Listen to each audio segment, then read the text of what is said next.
अस्सलाम वालेकुम। उम्मीद है सारे दोस्त माशाअल्लाह ठीक होंगे।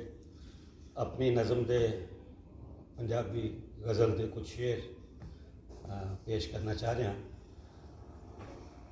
कि पेश खिदमत है कि लीरा में कुछ दस ना सकियां की रोल के बैठे रहे।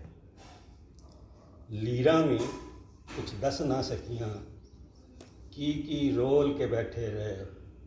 राती उम्र गवाची दा असीं खिद्दू फोल के बैठे रहे। लीरा में कुछ दस ना सकियां की रोल के बैठे रहे।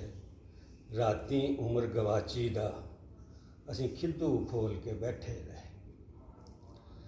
चार दिहाड़े जिंदरी की सी ठूठा सी कुछ सावां दा। चार दिहाड़े जिंदड़ी की सी ठूठा सी कुछ सावां दा। थां थां ठेडे खांदे रहे। थां थां ठेडे खांदे रहे। कुट कुट डोल के बैठे रहे। थां थां ठेडे खांदे रहे ते कुट कुट डोल के बैठे रहे। रात हनेरी डाडी सी ते ख्वाब भी वाहवा सोहना सी। रात हनेरी डाडी सी ते ख्वाब भी वाहवा सोहना सी। असीं अखां मीट के वेंदे रहे। वो जुल्फां खोल के बैठे रहे।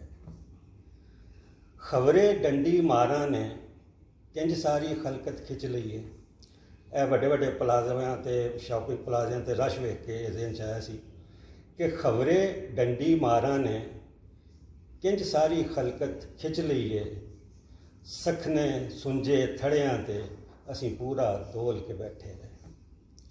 ते दूर दुरेडे मैनू ते कोई गाहक नहीं दिसदा चाहत दा। दूर दुरेडे मैनू ते कोई गाहक नहीं दिसदा चाहत दा। असीं नफरत दे इस भांडे विच क्यों उल्फत घोल के बैठे रहे। ते कम ते होर बथेरे सन ते वाजां भी कुछ आईयां सन। कम ते होर बथेरे सन ते वाजां भी कुछ आईयां सन। तू मेरे दर तो हिलना नहीं वो गया सी बोल के बैठे रहे। ते राती उम्र गवाची दा असीं खिद्दू खोल के बैठे रहे। शुक्रिया।